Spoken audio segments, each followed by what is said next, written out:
And we're live. Hello, everyone, to today's Tech Excellence session. My name is Ollie, and today we have testing Hyperpyramid with David Denton. David Denton is an engineering lead with deep expertise in test-driven development, software craftsmanship, legacy code cleaning, and continuous deployment. He is a co-founder of Monopolis, co-creator of HTTP 4K, a Kotlin Google developer expert, mentor, and international speaker. And we are Tech Excellence. And our vision is to raise the bar of technical excellence across the world. You may already know our team. We are Valentina, Daniel, Alina, and me, who are all organizers and hosts of these sessions. You can follow us on YouTube, LinkedIn, X, GitHub, and Discord. Our sponsors are Optiven, Mocha IT, and CodeArtify, and our partner is QE Unit. And now, before I hand over the mic, I want to remind the audience that you are very much encouraged to write down any comment or question you have in the comment section down below, and we will take them up after David's session and discuss them all together. And now I hand over to David. Stage is yours. Cool, fantastic. Is that all cool? Everyone see everything? Good. Okay, brilliant. Okay, hey everyone. Welcome to Exploring and Testing Hyperpyramid. My name is David Denton. Thank you for the intro. So today we're going to talk about testing, what we think we know about testing, and what we've learned, or I have learned at least with the people I kind of work with about testing, and how the testing pyramid isn't potentially everything that we've led to believe. I suppose we're here to kind of like somewhat challenge some of the established thinking about how testing should work. We see say how the technology you choose can help or hinder you and give you different options in terms of how you go about testing your code. And we're going to look at some techniques that we can use to kind of make this easier, and to rethinking things like the structure of our code. How can we reuse test code across different types of tests? Techniques to improve flow, do more with less code, I suppose, is one of the things we like to say. We tend to use these techniques a lot with things like continuous delivery, trunk-based development, and mono repositories. Various on clients has been very successful. We've used it across industry, so we've used it in finance, used it in COVID response, used it in e-commerce, lots of stuff. So hopefully you'll find some interesting stuff that you may not have seen already today. So a little bit about me. So my name is David. I'm the founding partner of a network of independent consultants called Clockwork. We help clients do things like chef testing left. We help with continuous delivery, DORA metrics, kind of team working, test-driven development, all that kind of stuff. If you do know me at all, you'll probably know me from HTTP 4K, which is my open source I was co-creator of an open source project, also web library called HTTP, which is it's like a test-obsessed framework, I suppose is the best way you call it. It's been around for about 6-7 years, and it's it takes on quite a lot of our time. So I'm also a Google Dev expert in Kotlin, which is great. I get to do lots of kind of cool talks, good to get involved in things like the Women's Developer Academy, which is really, really cool. And yeah, as I said, I also, as if I hadn't got enough else to do, I'm also like a founder of a startup called Monopolis. We kind of do, it's a platform for like intelligent risk analysis for deployments, which takes up the rest of my 100% of time, which isn't taken up by all the other things. So why are we here? We're going to talk about the traditional testing pyramid and why we think it's good. We're going to challenge some of the concepts in it. We're then going to look at, say, what is a good test, right? So what are the properties that do we look for in a good test, and how can we potentially apply those properties to different types of tests? We're looking at some coding techniques. So we're going to introduce the thing called I suppose the testing hyperpyramid. I'm going to say, what kind of coding techniques can we use that will strengthen our kind of our ability to kind of test code in a way that tells us more about our code than just does it work or not. I'm going to start by testing a particular system, and then we're going to kind of expand out and say, can we use the same techniques across different levels of the testing pyramid to kind of give us kind of more coverage over different different scopes, so multi-testing, multi-system testing. And as I said, like, yeah, we want to be able to say, what else can our test tell us? Not just whether it's red or green. We want to say, you know, what's the interaction model that we're using? What kind of data are we sending to other places? How many times are we going to the database? So there's lots of other questions that our tests can actually answer for us if we just think about them the right way. So the next slide, yeah. So HTTP/K is well, it's now an entire HTTP ecosystem almost. It's been around for 6-7 years. In 2025, in February, we released version 6. We've done over about 600 releases. We do about a release a week. We've got 180, I think. It's far too many now to mention what they individually are. They're all test driven, so we're very, very test obsessed. We like to think of HTTP/K as the most testable web library on the planet. We've yet to be significantly challenged on that. So, you know, if anyone's got any options, I'm looking forward to other options to steal. We cover things like approval testing, chaos testing, as well as stuff like WebDriver and all, you know, service virtualization. Lots of different testing techniques that we find on different projects are really good, that really work quite well. We cover lots of different types of servers. So we've got 14 server backends, 6 serverless things. That number just keeps getting bigger. We're pretty popular now. It's like 2.5 million downloads a month. I checked this morning actually for the stats of March. And as I said, we've got best in testing class. We think we've got best in class testing support. We really do take testing seriously. We're looking for all the things you'll hear about good testing today are all the things that we value in terms of actually how we deliver software to the open source community. You can see a list of the latest integrations, which is like DataStar and like Model Context Protocol, which is very popular right now. So on to the testing pyramid. So this is the testing pyramid. Hopefully presumably you're familiar, hopefully, with this particular beast. And mostly there are some things that people agree about the testing pyramid and some things that people don't agree about the testing pyramid. They generally agree that the unit tests, which are the things that test units of software, and we're not here to say what a unit software is, because sometimes some people think it's a class, some people will think it's a bunch of classes that are social unit tests. People think you should have lots of those tests. And then as you move up the pyramid, the general idea or the general thinking is that those tests get harder, slower, and flakier as you move up the pyramid. So as you get integration tests, then you get like multiple units coming together, component testing, end-to-end testing, where you start to get networking involved, and then exploratory testing, like UI testing also happens at the top. Now, regardless, we have come to the conclusion that we don't actually think that the tests need to be harder, slower, and flakier as you go up the pyramid. So we actually kind of disagree with this particular representation, because the other thing that you tend to kind of see is that people think that the technology and techniques that you use to do these particular types of tests actually changes, and that's why they're harder, because obviously you've got different levels of abstraction, and so people tend to consider that sometimes it seems it's difficult to know whether it's a lack of care because people consider those tests to be flaky, so they don't put as much effort into them, or they consider them complex.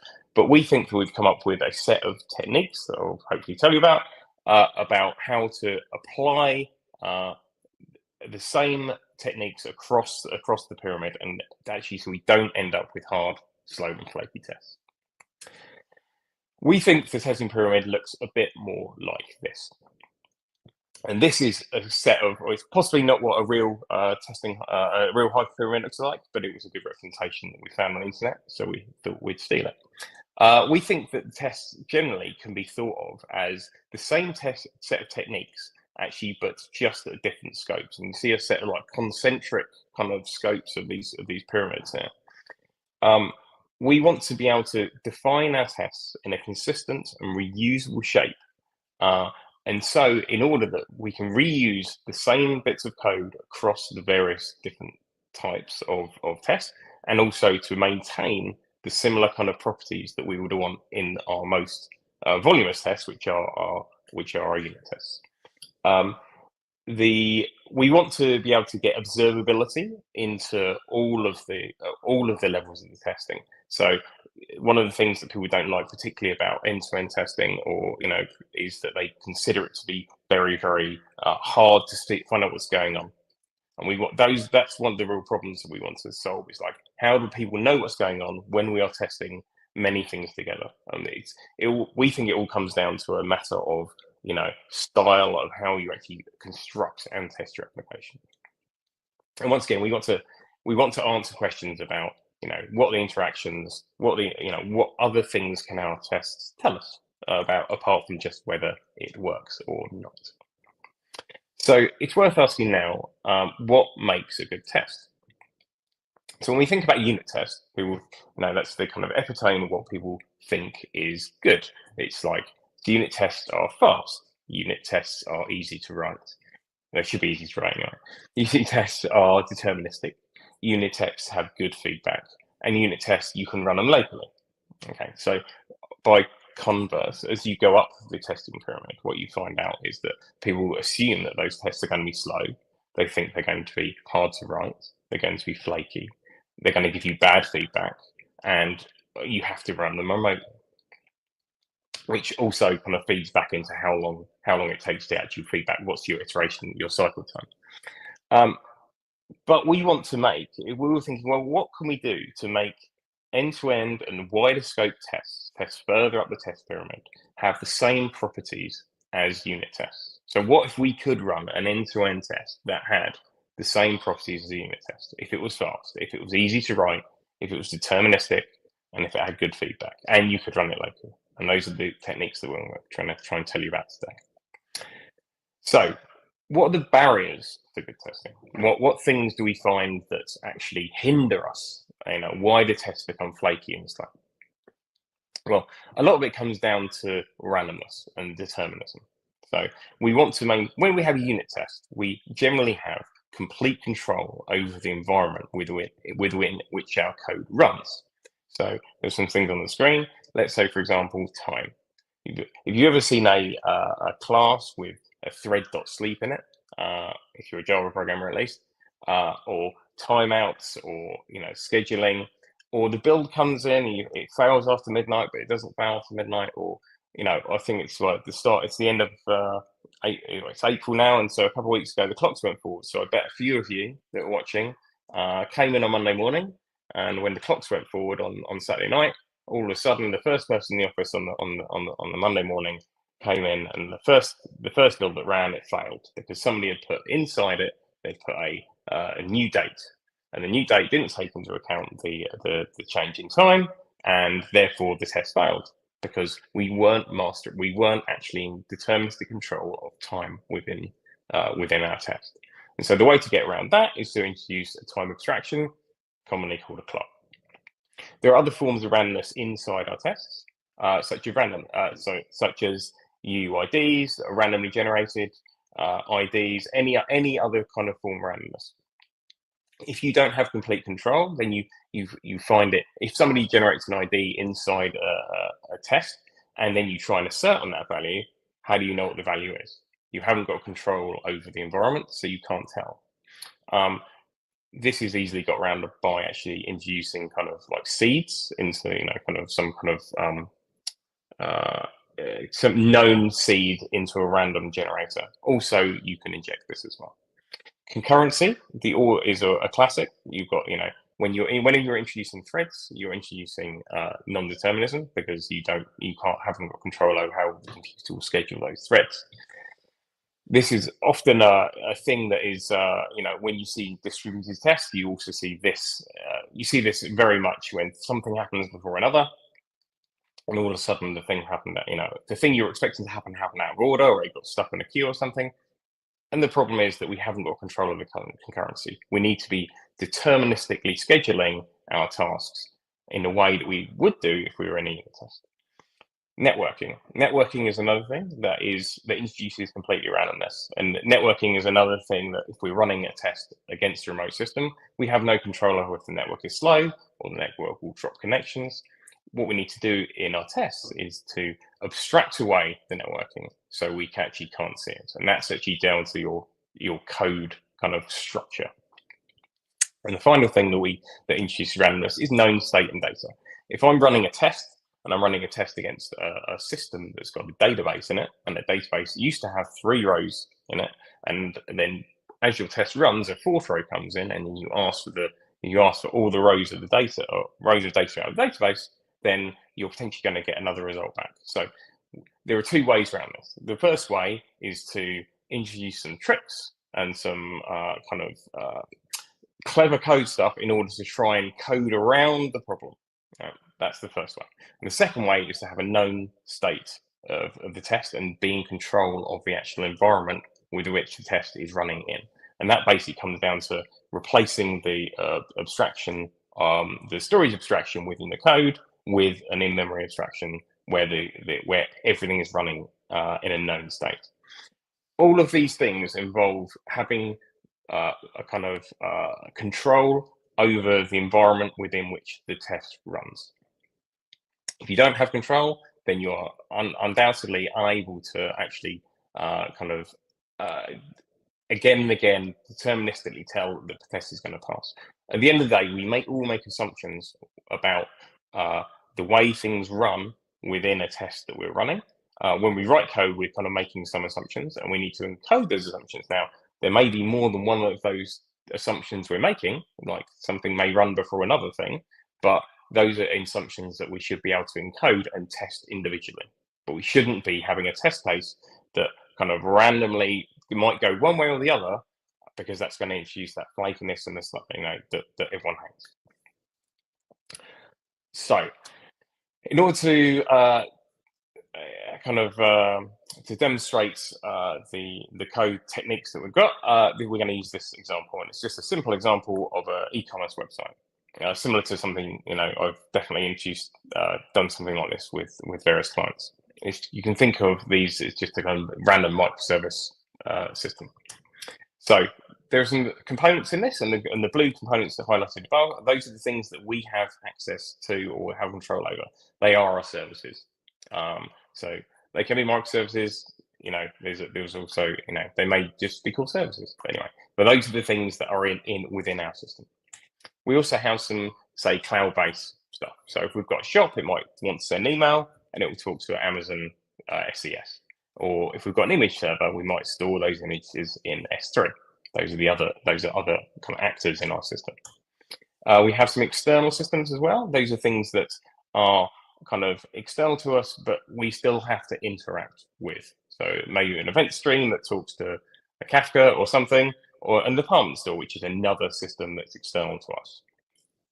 And the last thing is an actor. An actor is the thing in this system that actually interacts, individual actor that we're going to write tests from the perspective of to check that our system is working.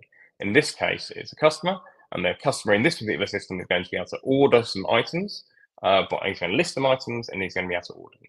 Those are the 2 things we're going to test within this system.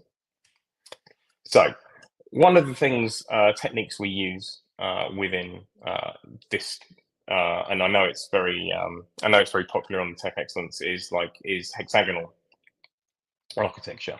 Hexagonal architecture is kind of a layering technique where you can define your architecture in terms of a domain, and the domain here is like a pure business kind of a level abstraction, and that talks just in terms of business. It knows nothing about databases or other forms of data. All it knows about is how we've modeled it in terms of abstraction. This makes it very easy to test because we have complete control. We have no sources of randomness that are potentially kind of creeping in, because mostly you can unit test this, because we would always unit test this really, because you have complete control over the environment, and it's not connected to any external thing. Sometimes you might call it, if I'm talking about this, you might hear me call it a hub. If you hear me say hub, that's our word, or the word that my network uses it for the little green blob in the middle. Then we also have the ports. In Hexagonal, we have also called ports and adapters, but the ports are the things around the outside. The ports are the data flowing in and out of our domain. And they are rested. You can think of it like a hole in a layer around the outside. And those holes are then filled with adapters. The adapters are the things that basically implement the ports. So it may be a database, or it might be an API, it might be a UI. It doesn't really matter. But the point is that we can, by structuring our application kind of like this, and there are various techniques for kind of, putting it into packages and putting it in,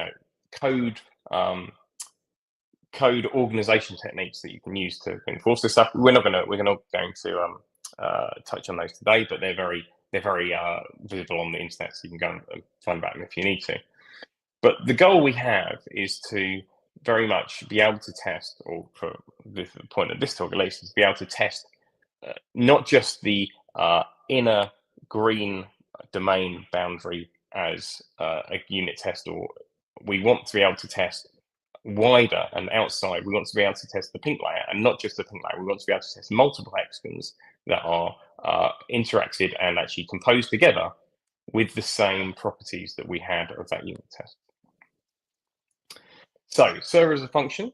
Server as a function is was a paper that came out of Twitter in 2013. And it was used to form the backbone of what became Twitter. Well, it was used to form the actual, before what became Twitter, but the Twitter had some technologies that were designed around this. So, server as a function says that the paper said that you could define distributed systems as a composition of two different types of a function. One of those functions was called a service, and that service was basically an alias for request and response, or a function that takes request and response, and which isn't invented here, something called a filter. And the filter is effectively middleware. It basically decorates a service. So by doing this, you could say, I've got a core thing in the middle, and I want to wrap it in some behavior, and that behavior may be relevant to the flow of data, or it may be orthogonal to the flow of data. So it may be logging or security, which doesn't actually have an effect on the actual business logic inside that you're testing in the middle, but it actually may be critical to the functioning of the system as a whole. So the idea is you could compose these two functions together. Now, server as a function, which HTTP is an implementation of, is a kind of refinement of server as a function as just HTTP. And the interesting thing about server as a function from the HTTP layer is that the input, the incoming port, which is an HTTP handler, which is a HTTP request to HTTP response, and the outgoing port, which is an HTTP handler, which is an incoming request to an outgoing response, is exactly the same. And that actually gives us quite an interest. It allows us to compose things together without a network layer, which is actually quite interesting. And actually really powers a lot of the things I'm about to show you. So more HTTP, I've already touched on that. We've got HTTP is basically a server as a function implementation. The code that I'm about to show you in this talk is a lot of it's Kotlin. It doesn't particularly, it shouldn't be particularly important that it's Kotlin. This stuff is all eminently doable in pretty much any language, but the code will be Kotlin, and it's the techniques is the important thing, not the code. So HTTP is a type alias. Effectively, at the middle of HTTP is a one file, which is a Kotlin file, which has got 12 lines of code in it, and it's like 3 lines of code. One of them is the definition of an HTTP handler, and one is the definition of a filter. The type alias, the HTTP handler isn't even an interface or a Kotlin or Java interface. It's just a type alias. It's just an alias for a function that takes a request and returns a response. This effectively means that by modeling an HTTP server as a function, that we've externalized the runtime, we've externalized the concurrency to a layer that is actually not functionally important to how the server runs. It's operationally important, but actually not in terms of logical kind of flow. It's not important. So, because we then have this uniform client and server interface, it does mean that where we would have an HTTP client, a Java HTTP client in there are a few libraries that do it in the Java world, like OKHTTP and Apache. There's a held on one, there's a Jetty one. We can actually wrap that in an abstraction and then remove the network layer entirely and write tests without the network layer, which means we can plug our HTTP services together, much like Hexagons. Another technique that we use is called events, which we also have christened the observability port. Now, when people write systems, they don't really, we find, tend to think about the data flowing out of their system in terms of observability data. Now, when we say, what do we mean when we say observability data? We mean logs. We mean telemetry data, like open telemetry data. Now, this will actually tell us, when we were saying we wanted to answer lots of questions about how our software actually acts, it turns out that by collecting the events or this telemetry data that flows out of our system, we can actually answer lots of questions that we answered before, that I mentioned before, like how does our system interact? How many times does it go to the database? There are many different types of event that we can collect, and it's not just limited to HTTP traffic. You can record all kinds of different events, business events, and actually then plot them into a graphical format or a table, into other formats that we can that will then actually tell us more about how our software behaves. So another technique is screenplay actors.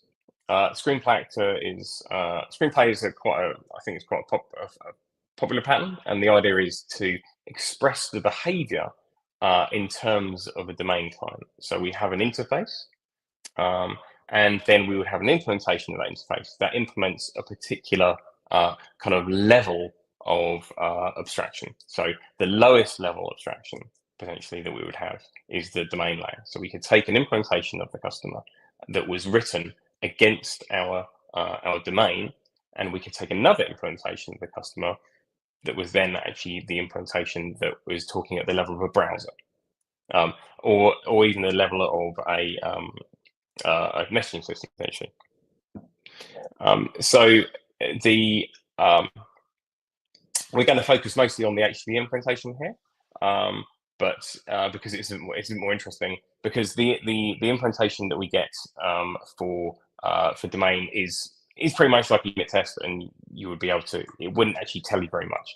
But the idea behind having these implementations that are different is that you can use the same code to test against many different layers of scope, as it were. So you can take your customer, you can you can take a test that defines a test in terms of how the customer behaves, and by applying the same test scenario or test to a particular layer, you can actually reuse the implementation. You can reuse the test contract in many different scopes, and we'll see that a couple of times in a sec.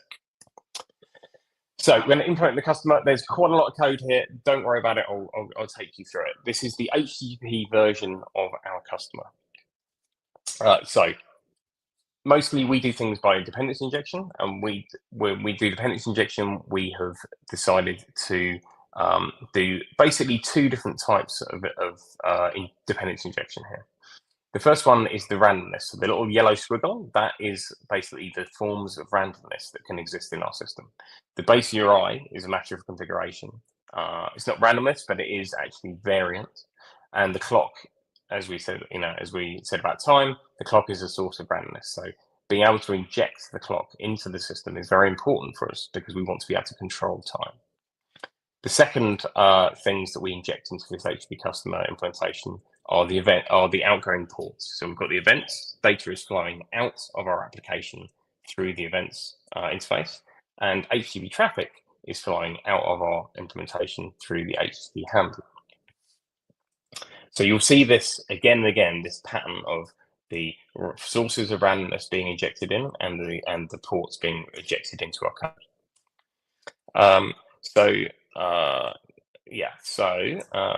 Yes, the implementations of our customer input, the kind of methods, I suppose, that this is an HTTP version. So this is going to send HTTP traffic. It's going to pretend to be a customer. It's actually going to send HTTP traffic to an API.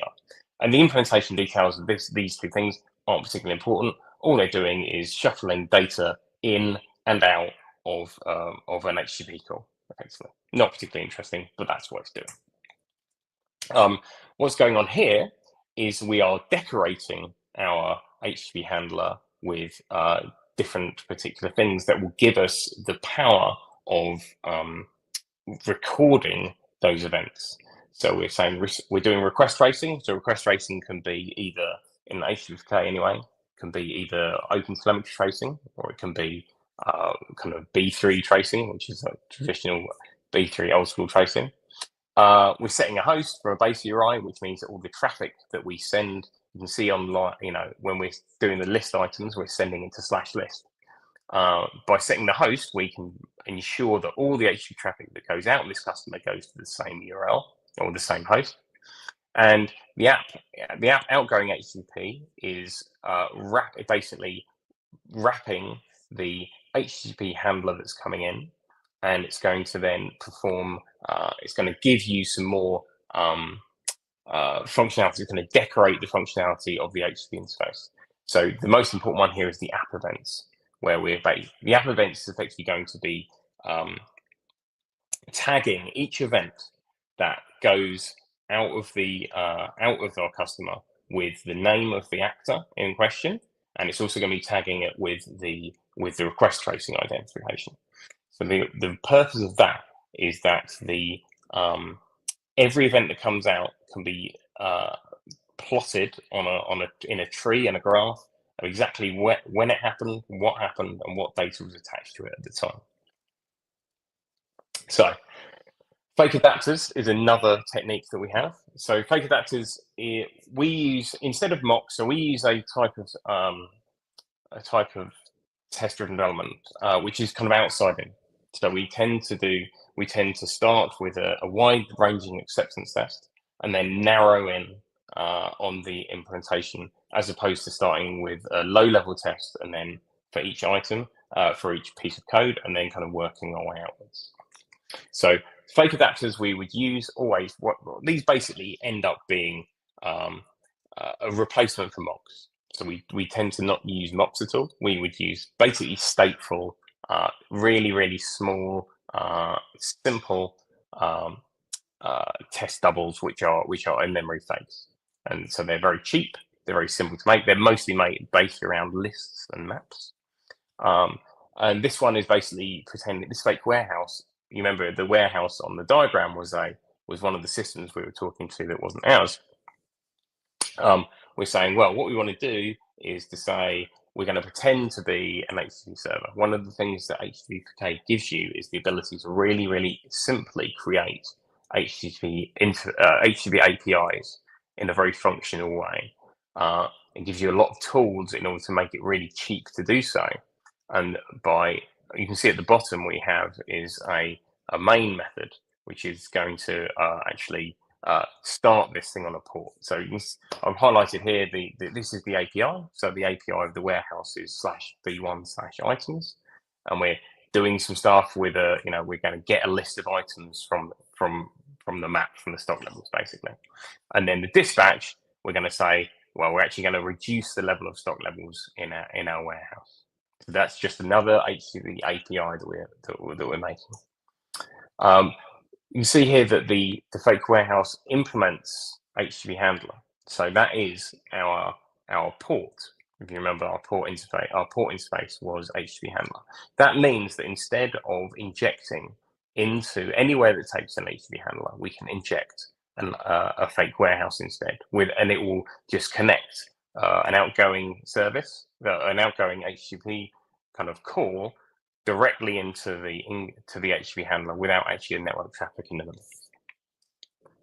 And then, as I said before, this particular bit of code will, once we've got our fake, we can actually start it on a port if we want. We don't need to, but what we have actually seen in the past is we take these fakes and actually we can deploy them in place of a third-party fake, in place of a third-party system. Now, what we tend to find is when third parties supply kind of staging instances and testing instances. A lot of the time, those instances are not very good. They go down. They exist in very kind of unstable circumstances and are very difficult to kind of set up. For instance, you can't make them fail. You can't make them return a 500, which is a real problem because you need to be able to react and to determine what your code will do should the fake warehouse in this question actually return a 500. So this particular technique gives you complete control over the ability to actually make the fake behave as you need it to in order to prove the things that you're doing in your code work. So now we've got our techniques. What we can use is we can actually construct the service, which is the shop API, which was the thing which is going to actually process the orders. So once again, we're using the same dependency kind of injection technique. We're injecting the levels of the types of randomness, the environment and the clock, and we're injecting the events and the HTTP handler, which are outgoing ports, in exactly the same way as we did the customer. This is our system. This is the system under test. We do pretty much the same thing as we did in the customer. We've got app events, which is going to sit there and it's going to tag each of the events that goes through the app events with the name clock, and it's going to with the name shop, sorry, and it's also going to tag it with the tracing information. So we're also going to, as well as collecting telemetry from the customer actor, we're going to collect like the app telemetry from the shop API as well. And we do exactly the same thing as we did with the customer. We're going to decorate the outgoing HTTP so we get that information. And every time we make an HTTP call, that we get an event sent. And I sent this HTTP call to this guy.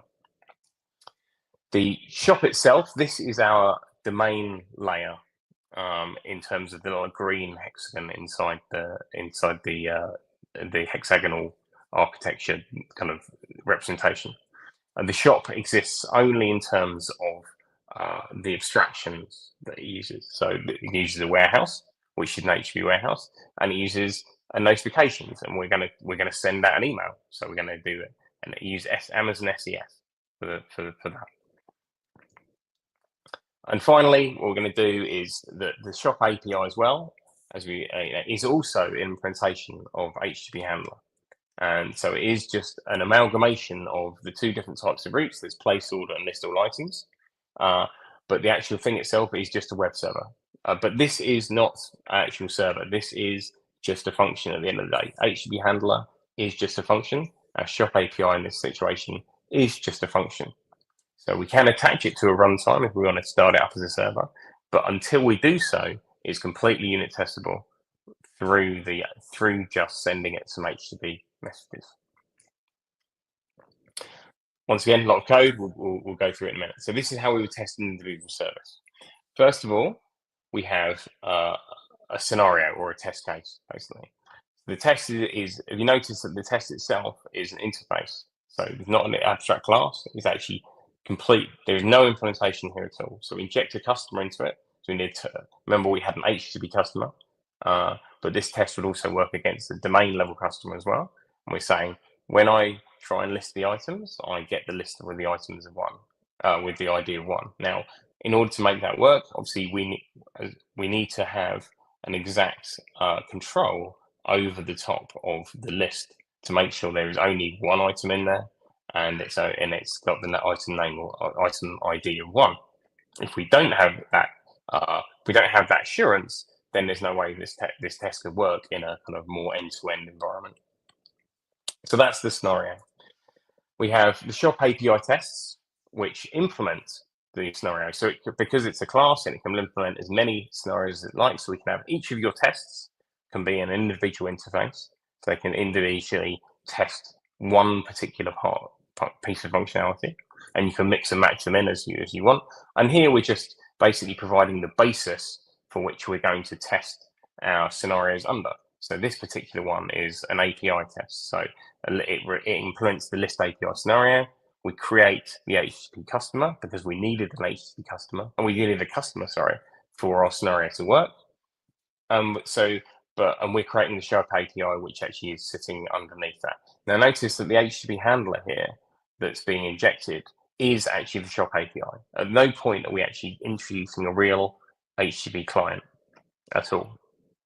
Now, we could, if we wanted, replace the shop API with a Java HTTP client or OK HTTP, and it would do exactly the same thing, because the HTTP customer would not know that it's talking to a remote. It doesn't know it's talking to a remote client. It doesn't know it's talking to a localized service. It would just make the calls as it would see fit. So this test is testing the HTTP interface. We can implement also the list item scenario as a domain level test or as a browser level test. All we would need to do is implement a browser customer or a domain customer in order to make it actually interact at the right level. This test sets up the infrastructure under which the scenario will run. Now, the record traces superclass, which is up here, that's the magic source, which is basically going to collect all the telemetry, and then in this case, it's going to put it on a sequence diagram for us. So we'll see what the output is in the middle in a minute, but basically, yeah, so it takes all the events which have been, remember the events are when we created our shop API, when we created our HTTP customer, we took that event and we actually, we kind of tagged each one. So the customer events were tagged with customer, the shop events were tagged with shop, and they were then decorated. And then every time that we make some calls or something interesting happens, we're going to see an event appear in what's called the traceable events, which can then be rendered after the test as a particular diagram. And that looks like this. So by running that code, by running that test, the output of the test, the telemetry from the test is collected, is put into effectively a tree, which is like a tracing tree, and then we can use that tree to render any kind of implementation, any kind of output that we like. We can render a C4 diagram that's on the right, which tells us the various different actors in the system. Or on the left, we've also got a sequence diagram. It tells us exactly which calls were made. It tells us what things were returned. And this is all for free just by implementing those interfaces, doing the decoration at the correct place, and also then using the trace collection. So by using dependency injection, we've basically threaded the same events implementation down through the entire test and actually managed to make it so that we can just collect all the information for free, and every single scenario will run exactly the same with no more infrastructure set up. You can run as many things as you like to get exactly the same. So that's one service. But what if we want to zoom out a bit? We want to test several services together, and we can do that using exactly the same building blocks that we've already seen. We can use the same with different applications with the same techniques, the same ports and adapter techniques to actually and serve as a function to inject and substitute adapters and ports where they need to be, and then create a unit test as a bigger unit, effectively. So we can compose these guys together into a bigger unit. Yet, just as in the same as we saw in that test where we were testing a singular system, we can test many systems in the same way with the same level of determinism in the same time and produce the same results in terms of the tracing. So instead of server as a function, we have system as a function. This is a representation of many systems kind of wired together in the way I was just describing. And you can see in the bottom left that we've basically taken our individual hexagons and we're basically composing them together. And we can direct the traffic in between each of those hexagons, and we can actually direct them into a wider hexagon. So actually what happens is we create a bigger hexagon with its own ports. In this case, it's got a port which is like the HTTP, which is the e-commerce system. That's the level of this particular hexagon. And we do exactly the same thing again as we did before. We take a class, we inject the randomness, the environment and the clock, and we inject the events and the HTTP handler. The HTTP handler in this case is the internet. We can also, there's a thing called network access. Now the network access is it's a small kind of, I suppose you would call it clever. It's like a little thing that basically routes HTTP traffic around the system. So what all this is saying is basically when you see something that is directed towards the API gateway URL, then you send that traffic to the API gateway. If you see it to the shop URL, you send it to the shop. If the warehouse, it goes to the warehouse. You can just think of it like a network router, effectively. So it's not. It's about 3 lines of code, but it's actually it's quite a clever idea, but it's not particularly complicated. So that's network access. And then we do exactly the same thing as we did in the previous test. We're taking our different systems. So our systems in this case are the API gateway and the shop API and the warehouse API, and we are constructing them in exactly the same way as we constructed the e-commerce system. We're injecting the environment and the clock, which is our source of randomness, and we're injecting the events and the network access. That is our source of those are our ports. In the warehouse, we can see we've got an in-memory implementation of inventory. That is effectively where a database connection would go. But we have here a system where we have three different systems, all of which are HTTP handlers, and we are wiring together in a single unit test into a bigger hexagon, which also is an HTTP handler. So, the hexagon is just represented by an HTTP handler. You can send traffic to it, and that's if you think about the hexagon at the bottom. If you sent an HTTP request in, the HTTP request would go to wherever you sent it using the network access, because you would send the request to network access, and it would then route the traffic as it needed to the correct system in question. But the e-commerce system as a whole is just a function. You can test it like a function. It is just an HTTP handler that takes a request and returns a response. And so why stop there? So what we can do now is take our internet, which is our external systems, and actually do the same thing. So we had our internal systems, which was our e-commerce system, and we have the internet. The internet represents the external systems to our the external HTTP systems to our system. So we can, if we say here, we've got like a fake department store, we've got a fake SES and a fake S3.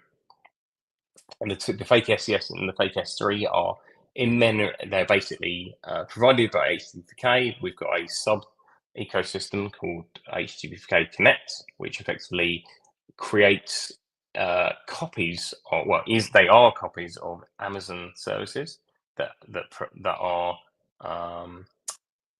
exist entirely in memory, but copy the API of those two things. So you've got fake S3, it copies the S3 API. You've got the fake SES, it takes copies the the SES API. There are about 13 or 14 of these things, everything from KMS that will go and sign things to Dynamo. We've got pretty much a full implementation of Dynamo, but they are all also just HTTP handlers, because all Amazon services pretty much just talk HTTP. So they have the same HTTP handler interface that they implement. And we're using the same kind of routing tricks that we were doing before. This is like the network storage. It's basically taking the incoming traffic when the reverse proxy, which is an HTTP handler, when it sees a request which is for the department store, it routes that traffic to the department store. When it sees an email, it puts it to SES, and S3 it goes to S3. It's the same concept yet again. And once again, like our e-commerce system, the internet is just an HTTP handler. It is, if you send it a network request, an HTTP request, it will route the particular request to the particular place. So so what we're doing here effectively is replacing the need for Docker. We're replacing the need for local stack. We're replacing it with a bit of code that's entirely in memory. Now, when you run a test with something that's entirely in memory, there is no network. We've completely replaced the network. With the storage, we've completely replaced the storage. So we're creating a test that will run at a wider level of scope, but still has all the properties of a unit test. And that's what we're going to see. So when we say we've got our e-commerce system, which is an HTTP handler hexagon, and we've got the internet, which is an HTTP handler hexagon. Now we can actually compose those two hexagons together to actually form a larger hexagon, which we're calling the universe as a function. And it's just the same things again. It's just the same techniques again. We're just doing it at a different level of scope. We can send an HTTP request to this giant hexagon. It will get routed down to the hexagon in question through the different layers. This basically means that if you write tests using this technique, that you can write complete end-to-end tests for several components completely locally, completely shifting all of your testing activities onto the developer workstation, which means they run in milliseconds, which means they're completely deterministic, which means they're completely debuggable because they're running in a single JVM. They run in let's say a couple of 100 megabytes of RAM. We've seen this. This tends to work very well with monorepos, which we tend to work with quite heavily. We've seen this work easily with 30, 40, 50 services all wired together, and they will run within a couple hundred meg of code because we're not spinning up any databases, we're not spinning up any expensive. It's all just pure code and pure logic, which is purely deterministic. The other thing that this allows you to do is for client developers. So if you've got developers that say are developing a client application like an Android application or an iOS application or even a website, each client developer can have an entire copy of the backend running on their personal laptop with no network access, which means they're not fighting over a staging environment or a development environment, but that development environment is just personally theirs. It's stoppable, startable again in milliseconds, and it means that you can they don't need to fight over those environments. Everything's deterministic. It's all very easy to work with, and that's a real, in terms of like the turnaround time for getting those feedback on changes. It's instant, as opposed to somebody deploying something to a particular website, to Kubernetes or to Amazon, actually waiting for those for results to come back from running a test against them. You are talking about completely shifting left those test activities. So if we want to test our universe, which we're doing, which I kind of alluded to there, it's this similar kind of thing. What we've done here is we've got a customer buys item scenario, which is testing things at the wider level. We're viewing an item, an order, ordering it, and then receiving a confirmation. Still using the same kind of abstractions of the customer. So we've got a slightly wider scoped customer here called the website customer. He extends from the customer, but actually he adds a couple more interaction models. So he can see an image, and he's got an email for, and he can order things as opposed to listing items. So those determine the types of interaction that the customer can have with the website, not just with the shop itself. It's not a particularly interesting test, apart from the fact it's a similar thing before. We've defined the test as an interface purely in terms of the customer itself, and then when we want to implement the interface, we've got a store manager, which is another actor in the system, and the customer is there. It's the similar kind of thing to what we had before. This will be an HTTP store manager and an HTTP website customer, although it could be a browser-based customer. It doesn't really matter. It's just an implementation detail. The universe test implements the customer buys item scenario. We're doing the same thing as before. We create our internet, which is our one hexagon. We set up some environmental stuff, which is not particularly interesting. The most interesting thing here probably is that in the internet, we actually have to create the cloud resources. And the reason for that is that because we have a fake SES and we have a fake S3, and the things need to exist in the S3 and in the SES. So you can't just, if you try and create an item or get an item back from a bucket that doesn't exist, because it doesn't exist until you create it, then the fake in question is going to complain. So what that means is that we need to actually go through the motions of actually creating those cloud resources, because at the end of the day, the fake S3 and the fake SES are blank when you start them up. We've got a test clock there, not particularly interesting, but it does mean we have control over time. And we're all creating our second hexagon, which is the e-commerce system. The e-commerce system is here. You can see we're implementing by instantiating it with the environment and the clock, which are our sources of randomness. and our events are on our internet, which are our ports. In this case, the internet in question is our outgoing HTTP port. And the customer and the internet store manager, similar as before, they're just implementations of the customer and store manager. They're not particularly interesting. They're just doing some HTTP calls under the covers. And once again, we have record traces. So the record traces is doing exactly the same thing as it was doing when we were testing a singular system, which means it's collecting telemetry data from all of the systems in that entire tree. So what happens there is you get these kind of diagrams. So this kind of diagram is basically recording the entire test in exactly what happened, every single interaction, including with the database, and actually recording exactly what happened in order that we can actually put it into a giant tree and put it and visualize it as we want. We're visualizing it in here as a sequence diagram, and on the right we're visualizing it as an S3 diagram, which you can see it was exactly the same pretty much diagram as we had in the interaction. So when I describe the system, I actually use the test as documentation in order to actually be able to tell you what the thing was doing in the first place. And if things go wrong, which they often do, then if something blows up, or we make it blow up, because actually we've determined that we have control, so we can determine what would happen to the system as a whole if the department store blew up. We can see exactly what the behavior of all the things in the system would be when that happened. This is what is created. So in the case that you break the test, or something returns, or something can't be demarshalled, the test doesn't care. The test is still generating the diagrams, and the diagram is created and generated with this output. You can see you can see exactly what happened from the test. So this is another way of diagnosing what happened. We're no longer blind by how did the actual thing work. How do I know? Do I have to go and dig through some logs? No, you don't have to dig some logs, because actually you have a diagram here that will exactly tell you exactly how the thing works in the first place.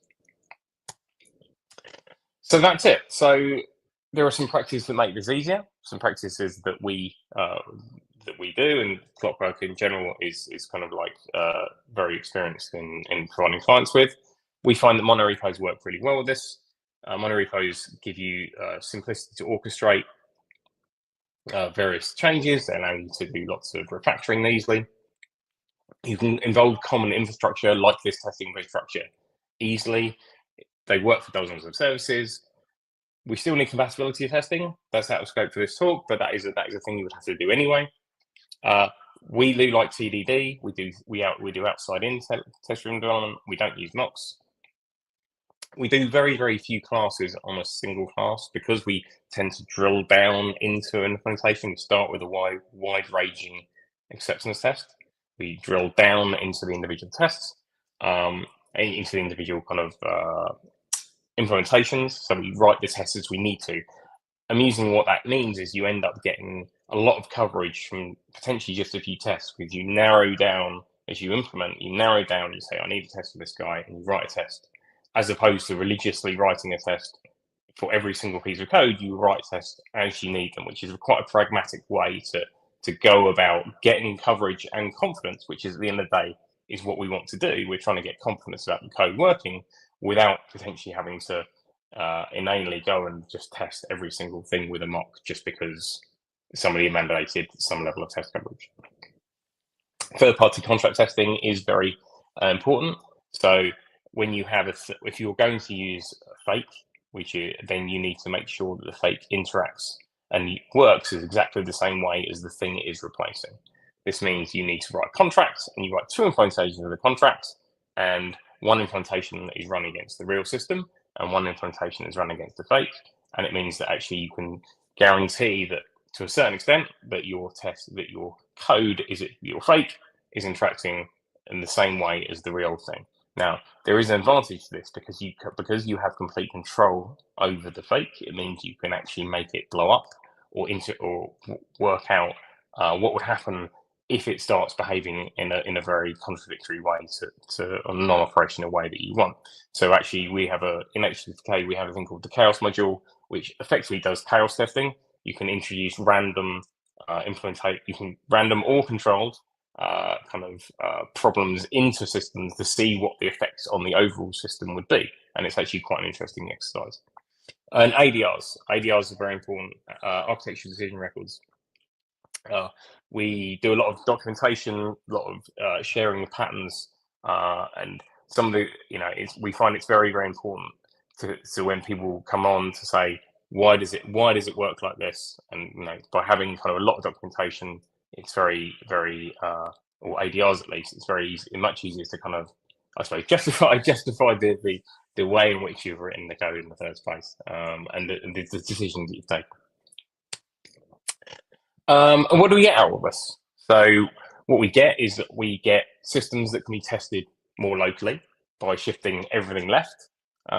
We get a massive reuse of testing infrastructure. We get test code that can be used again and again. We get clients that can be used against endpoints. We get the same client can be used against a whole service, and the same client can be used against a deployed service. So we get multiple reuses of the same type of code with only, amusingly enough, what we're doing effectively is we're introducing hexagonal kind of design into our tests as well as into our production code, and that's actually really, really effective for kind of getting reuse in all your tests.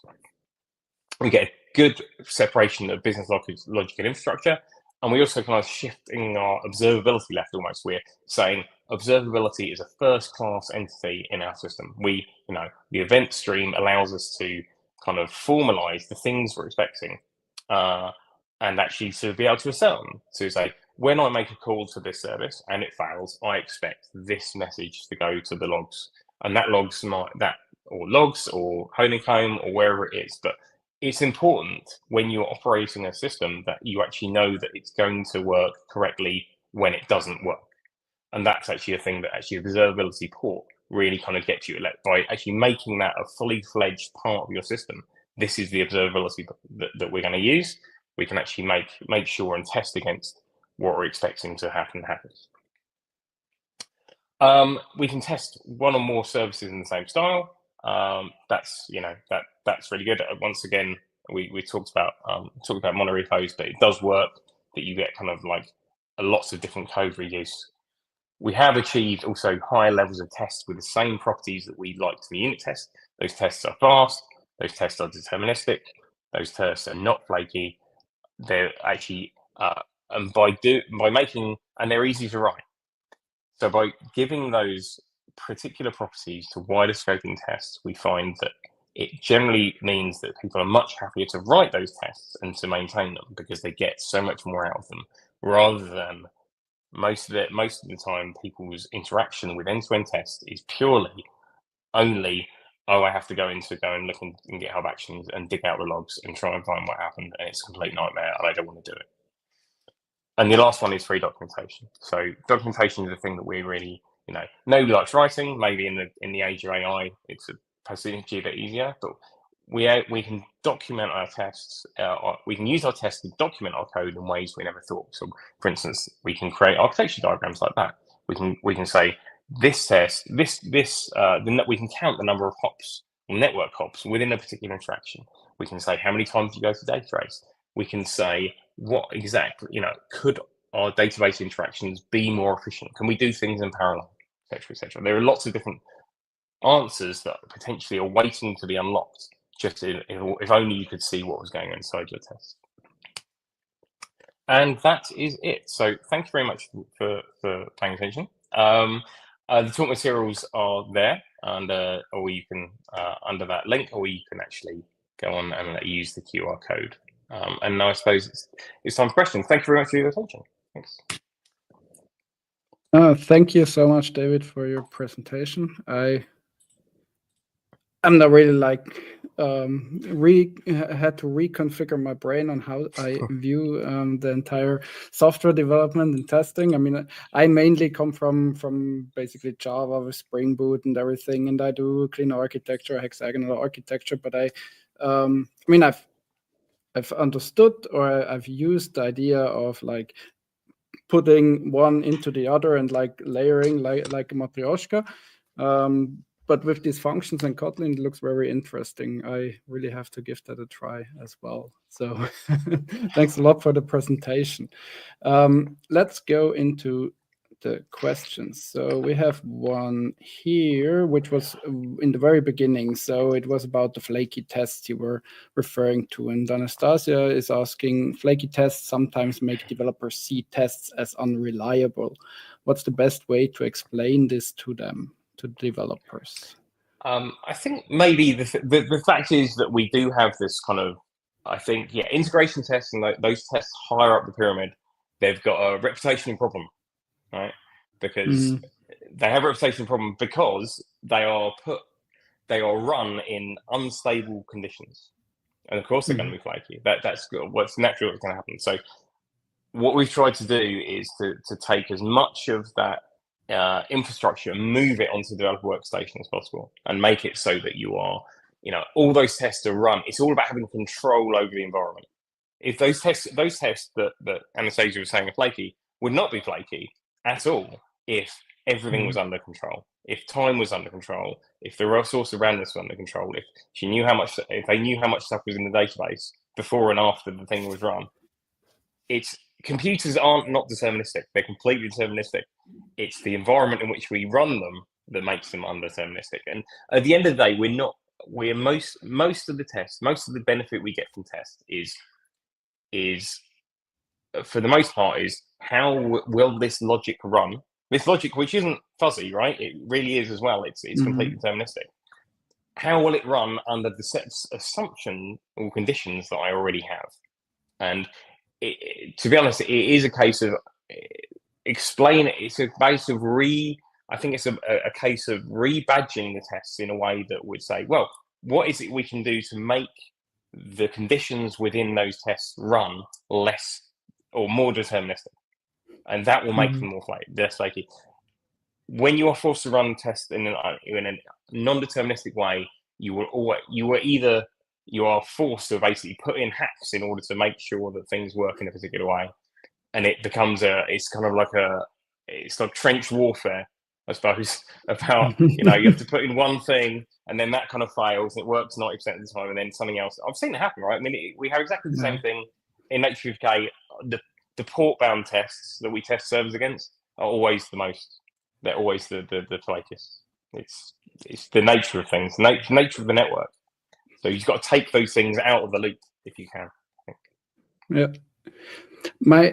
My thing with that a bit, I mean, I really love the idea and I try to do that too, but I once had the thing where I only had unit tests, and then even though everything was green, the server didn't run anymore because there was some dependency that did something that you could only see when you actually had some kind of integration test where the system actually ran.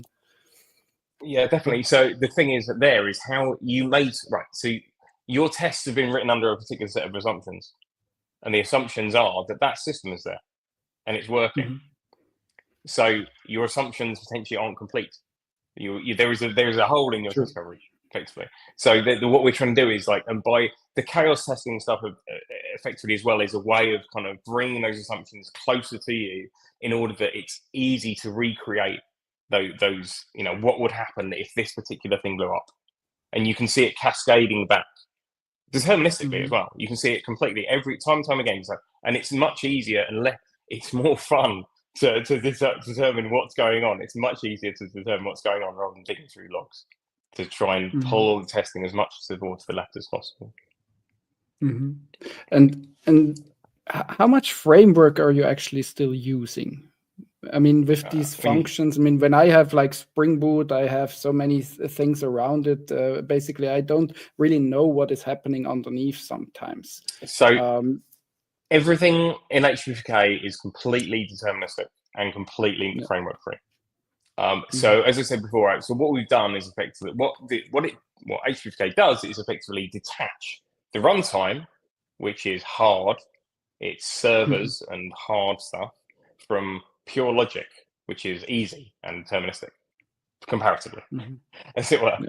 So it is a case of if you don't have complete control over, how things get set up, or you don't have complete visibility. It's about taking back control over the environment in order that you know exactly how things are running and under what scenarios. And it's HPK does come from a very different, more functional kind of base of kind of functional shell, functional core. I suppose you call it imperative shell, but we don't consider ourselves particularly clever enough to write servers. Right, we're an HP clients. It's like, and that's why we try and push it away from the edges. We say, right, what do I care about? I care about the things I know how. I know how. If this order comes in, the name isn't right, then we throw an error. Right, that's the things I can control, and those are the things I'm kind of to the most part being paid to solve. And there is the other half as well. So there is also definitely there is room, obviously, for all those kind of tests, definitely. Yeah. But it's what am I trying to prove, and how much can I prove in a deterministic way that makes the most kind of important difference to us. Yeah, true. So basically try to get randomness out of your tests as much as possible. Yeah. If nothing else, I think that would be just never ever do anything random inside a class, like creating a new date. If that's the classic error. Yeah, true. Let's see what other questions we have. So just something came in. How often do you run your contract tests, and how often do you find yourself changing the fakes from Moises RJ? So for us, tests are run we run them every time we run a build. So if you combine it with like continuous deployment, so the client particularly that was when we wrote this application, the client we're working with, we did 9,000 deployments in 6 months with a lead time of 10 minutes. So it was run a lot. And so effectively, when you write a client for, say, something, right? So for some service, you're making assumptions about how it works, right? And it's equivalently, when we write fake, we are making the same assumptions, right? We're making assumptions for how it will behave. The only difference is we're encoding our assumptions into something we can control and test. So you have to test it as well. That's why we have to have the contract test that tests this. And if you prove out to be wrong, then perfect. That's no problem at all. What you do is, it always changes, right? It may change underneath you. Who can tell? But it is a case of kind of getting control over the environment entirely and encoding your assumptions. Yeah. So, for me, it sounds perfect. But when it comes to software, everything is a trade-off, right? So, where's the trade-off? So where do you see that you actually ran into problems, or where your system could be improved?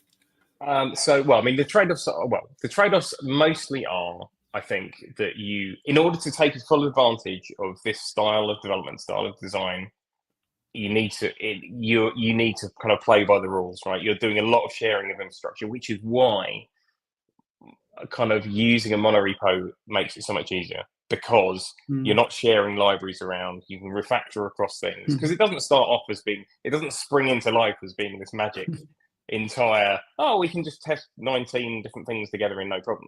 It evolves. And so by putting artificial boundaries of different repositories and stuff in the middle, you're making it harder for doing that. It's much easier in a single source code. And so what actually does happen is what we find, I think, tricky, people writing tests between systems that are in the same repo is a challenge to get people to do. And interestingly enough, one of the this isn't necessarily a problem for that's relevant, not relevant, but only for this. But when you have two levels of contract, right? You are providing a service to somebody else, and you are also consuming a service from somebody else. So potentially, you have to be able to test both of those things. How do you know that if you're providing an API to someone, how do you know that you haven't broken their API? Right. So everyone needs to be on board with having the tests. That's how it works best. Because it's very easy to kind of get into a situation where you've accidentally broken somebody's up, somebody's consuming it, and they need to have their own tests, so you need to have a way of, when you're pushing things out, you need to have some kind of test that's going to run against your service that potentially isn't controlled by you in order to make sure it runs. And that's really weird because it's a pull rather than a push, because you're taking somebody else's code and pulling it in and testing it against your thing. So do I get you right there that basically multiple teams are then working on the same monorepo and also pushing code around, changing code over team boundaries, something like that?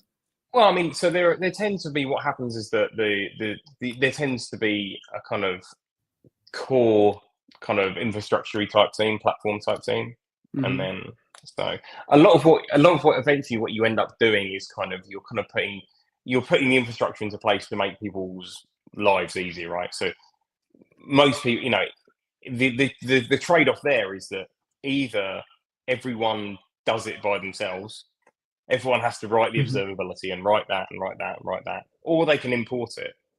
So it's just a case of having control. It's like a high trust, low trust thing, and we've seen like 50 people work on the same monorepo, no problem.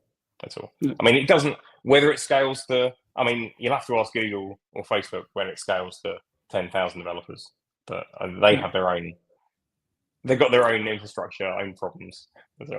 Yeah, of course. Then you have other problems as well. Exactly.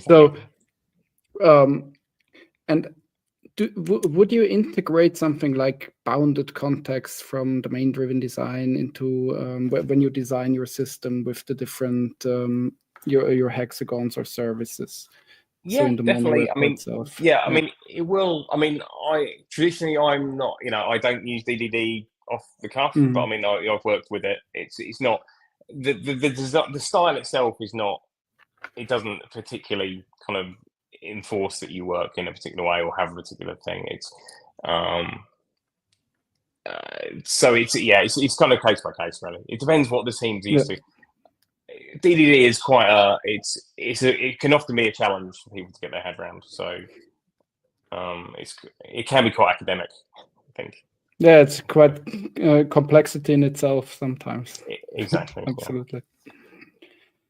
I think I still have another question here from Companion Technology. For the system as a function and the dependency injection, is there a point where the function has too many parameters?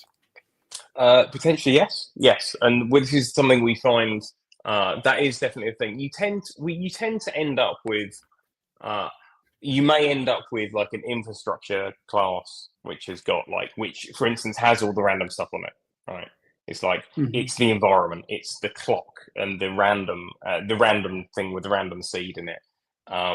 So you tend to get domain level things which tend to come in one by one, and also potentially one thing that gives you access to the and you'll have a test randoms effectively that is got like a real clock, and so it's got a fake clock and a known seeded thing, and you'll have a real one which has got a similar kind of. It's got a real clock and a real seeded thing. So, so what we find is that actually the manual dependency injection approach, you tend to see a lot more where you feel it a lot more than if things are magically wired for you by magic, because you feel the pain, you see it right in front of you. It's there for everyone to see that this thing has got 7 or 8 parameters, and it's actually like, that looks wrong, and it's very easy to miss if it's done for you. And so so it's kind of acts as a forcing function to kind of try and maybe this thing's got like 6 or 7 things coming into it. That seems like that's quite a lot. So maybe there's a problem there that maybe we're missing an abstraction. So it tends to. I think the kind of feel of code, dare I say it, vibe of the code. Is a big thing for us to kind of say, when do things need to be refactored? How are we feeling about this bit of code? And by having it there in front of you, it's quite it does get complex. It can get quite complex, especially when you've got multi-layer setup. But all these things are complex. It's just whether you want to see the code, or if you want to see the complexity, or you want it hidden from you. Yeah, and you can still write probably some functions that wrap some of the injection for you, where you don't actually need to have everything always like wired every Exactly. class into each class. I mean, yeah, exactly. but it's absolutely right. When you don't see it, then you think your design might be good, but actually you're coupled to so many random things, and then you Exactly. probably don't test it. So it's that problem there.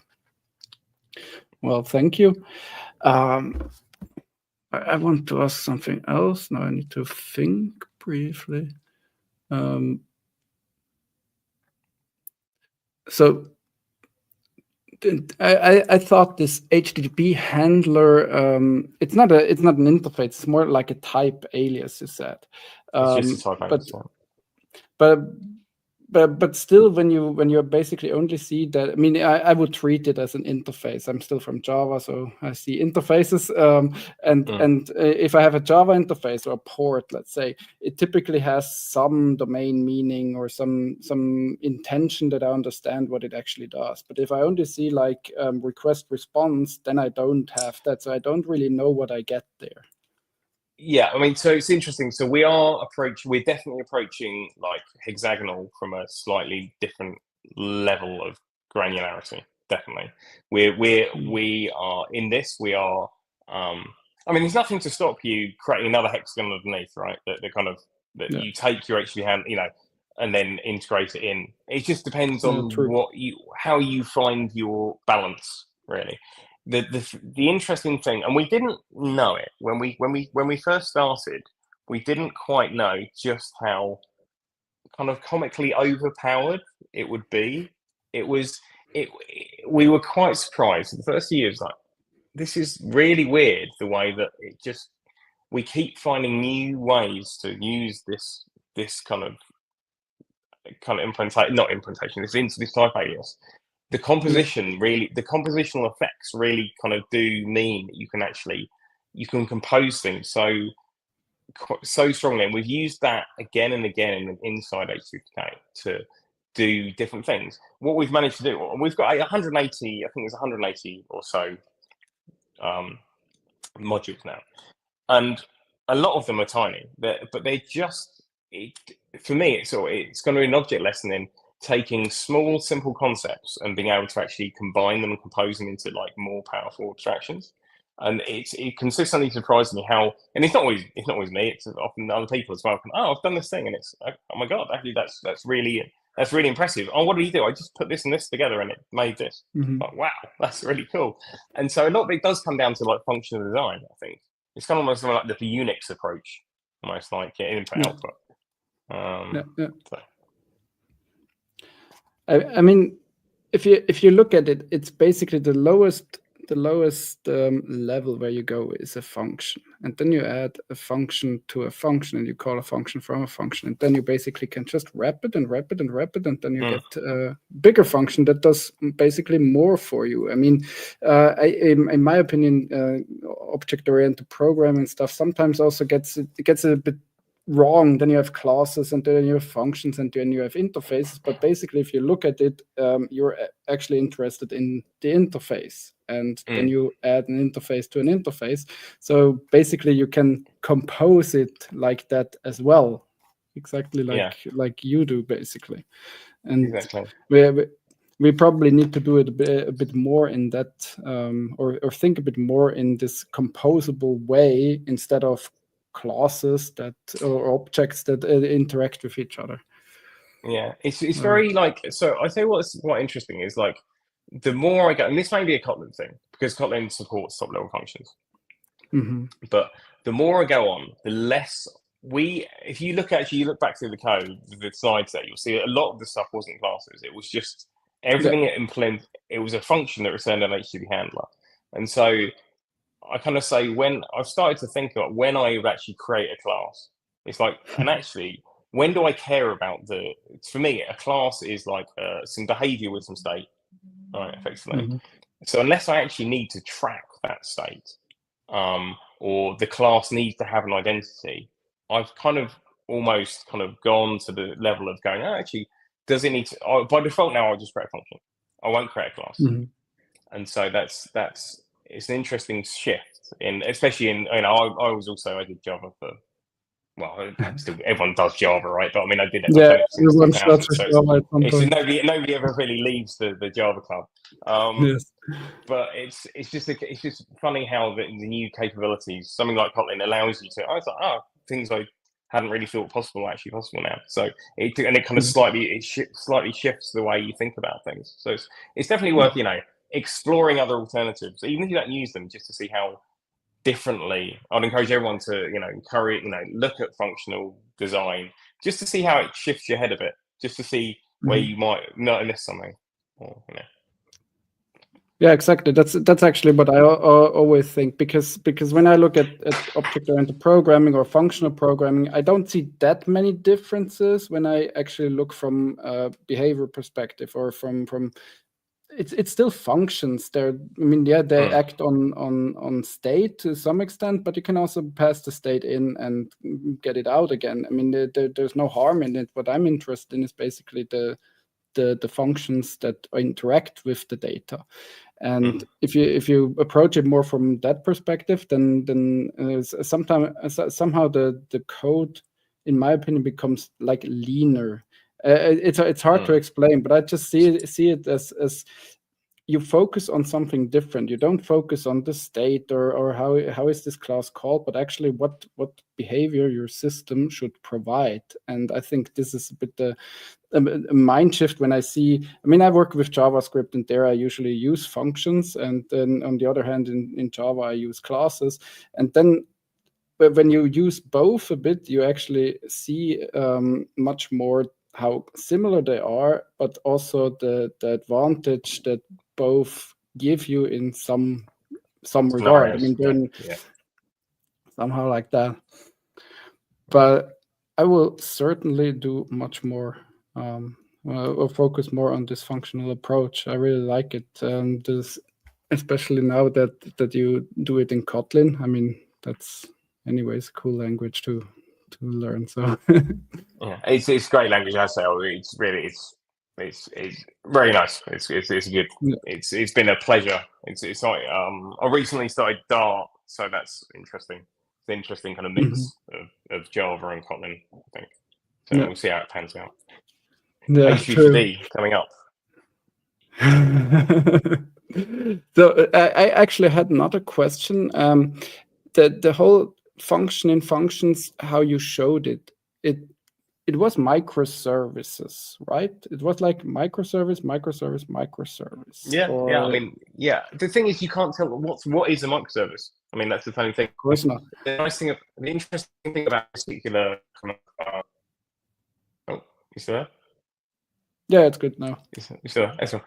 So the interesting thing about this is like how an endpoint is the same abstraction as a service, which is the same abstraction as many services, and that's where it kind of dovetails into this hexagonal. Eventually they are just it's just functions all the way down. I say. Yeah. Eventually. But what do you think about this monolith coming back? This idea that we better have or a monolith where we have different modules and then a monolith and the functions in that. I mean, you wouldn't have that now in your system, right? I mean, you would just consider a function. It doesn't really matter what it is. Is it a module or is it a service? I'm thinking, well, I mean, to me, the modular thing is just kind of like enforced boundaries, right? It's the way it's kind of like it's the way we should be designing code almost to be like, this, the problem, I suppose, where everything's very sociable in terms of anything can fall into anything.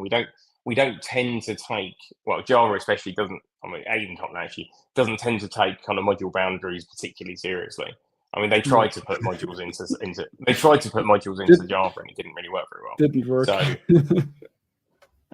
modular, perfect. If it makes better design and bits can be swapped out, it's just, to me, that's just responsible OO kind of level contract design. To be honest, it's just, everything old is new again, so it's fine. Whatever.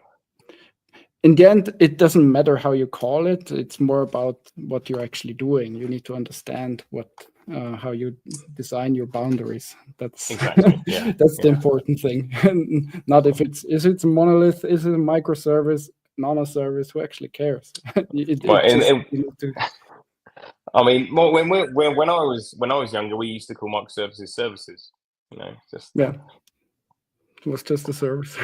yeah. I mean, the more I mean, I don't know. If you're old enough, you're kind of like you've been to the ringer where it was. The entire thing has been shifted, right? We used to have application servers where you would deploy your application into an application server, and it'll be this giant mega application server. But now, since it's shifted around and you've got like everything's an embedded server itself, it's kind of naturally smaller. Yeah, true. Yeah, well, it was really a great talk, and I really enjoyed it. Thank you a lot, David, for being with us. Thanks also for the audience and everyone who was here, even is still listening to us at this late hour. Our next session is on the 14th of May. It's Introduction to Social Technical Engineering by Yevgen Nebiesov. And I hope to see you all then again. And thanks a lot. Thanks a lot again, David, and see you all next time. Bye-bye.